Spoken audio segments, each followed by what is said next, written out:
What is up, YouTube, and welcome to this Bojack Horseman Season 4 review. So, Bojack Horseman is possibly one of my favourite shows that Netflix has produced, and easily one of the best cartoons on TV right now.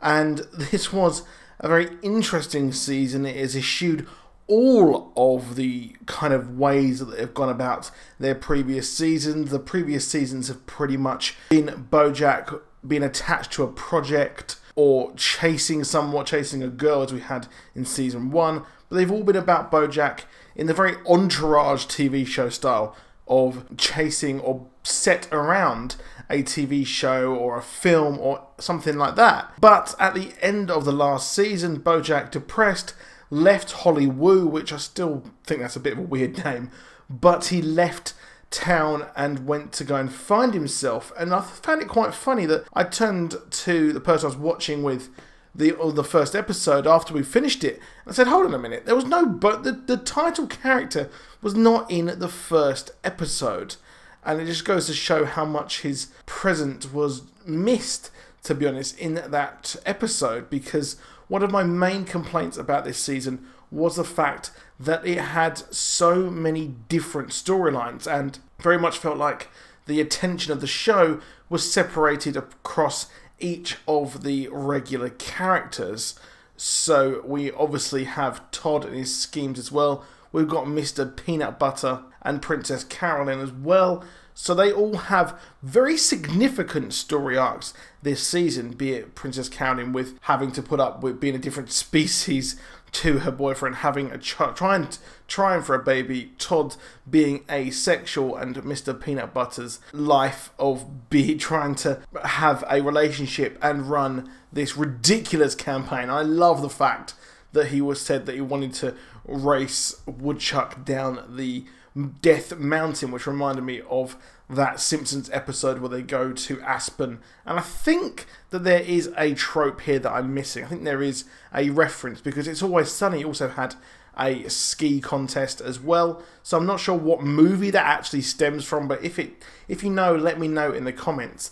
But that's the main complaint here. So we've got our core story, which is of course Bojack Horseman, and his daughter pops up at his house and just wants to get to know him.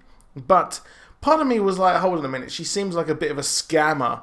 She was a terrible maid and all this, and it seemed to me like the story arc was going to go that he was being scammed, and his whole life of wanting to, and this storyline where he's trying to get some redemption and sort of have a journey through looking after someone, and he was going to be completely exploited. But I guess that would be a bit too much for a character who has really gone through the ringer really badly.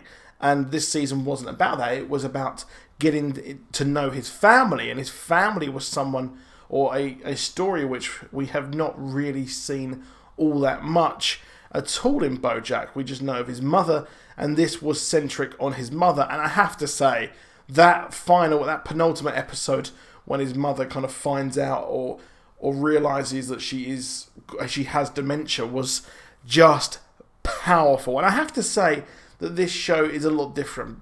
It feels a lot different. It feels like they're really laying on the darker moments, the terrible kind of thing that people go through, which is dementia, and they're really laying on the emotions thick here, which I'm not too sure if I like. I mean, it's done really well. The way each storyline is done well, albeit it just feels too messy, too disjointed, especially for a series which is only 13 episodes. And I can't help but think they should have really focused on maybe one or two of those stories, or maybe one as the subplot for the season, and include more of the characters in those subplots. But it was done well, I think, so far. However, I do really miss it being a Bojack Horseman centric season. Some of the parts were incredibly hilarious, especially when we had Mr. Peanut Butter's charity fundraiser, and we have Zach Braff killed by, I think was it Jessica Biel? I can't remember who it was, the woman who started to run against Woodchuck as well. And what I loved, now what I found funny here is the fact that we had the kind of first half of the season, we had the arc of Mr. Peanut Butter's campaign to be mayor. And what happens is they have a ridiculous thing where it goes to loads of different rules and things in the Constitution, which is incredibly similar to what House of Cards did on the latest season, and House of Cards copied that from Veep last year. So I thought that was another little thing to bring up as well. I mean, it seems to be we're getting these ridiculous ways to get out of having the person who is running or who has won, which seems very, very apt. And what I guess a lot of people wanted to happen with Donald Trump, but that didn't happen. That's just me. I know it's a loose term there, but I guess that's where I'm getting these feelings are coming from. However, Bojack Horseman season 4, it was a different season. I wouldn't say it was my favourite, not by a long shot. Last season possibly might have been my favourite out of all 4 so far.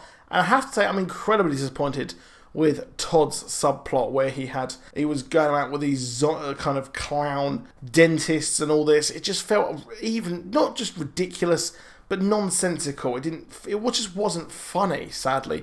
But I love the representation of him coming out as asexual, which is something which isn't represented in the media that much or that well. But I'm not asexual, so I don't know if it is an accurate portrayal or if it will help that movement. But I like the fact that it was done tastefully, it was done well, and we'll see where he goes moving forward.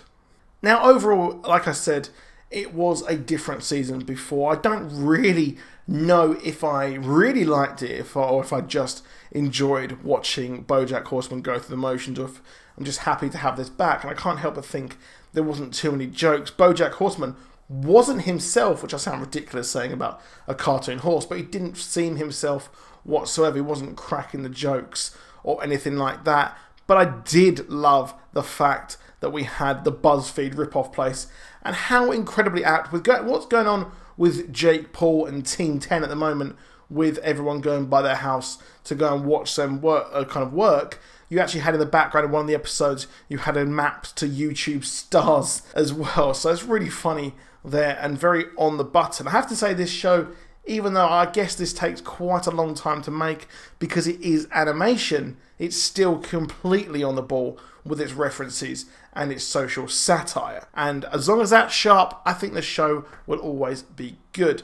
And the portrayal and what happened with Bojack's mother, I hope we get a sort of a lighter season next season, because this season, the show has always been depressive, but this was no exception. I think I'm going to have to go and watch something a bit more cheerful. I might have to finally get around to watching Gravity Falls after this now, once I've done editing this and put this up for you, because I just feel just emotional, and it did get to me in some parts. The way that we had the animation was shown and the way the dementia was displayed was nothing short of genius. Now, I guess it's really done its job. But that is it for this video. Please do drop a like, please do subscribe. I'll see you soon. Goodbye.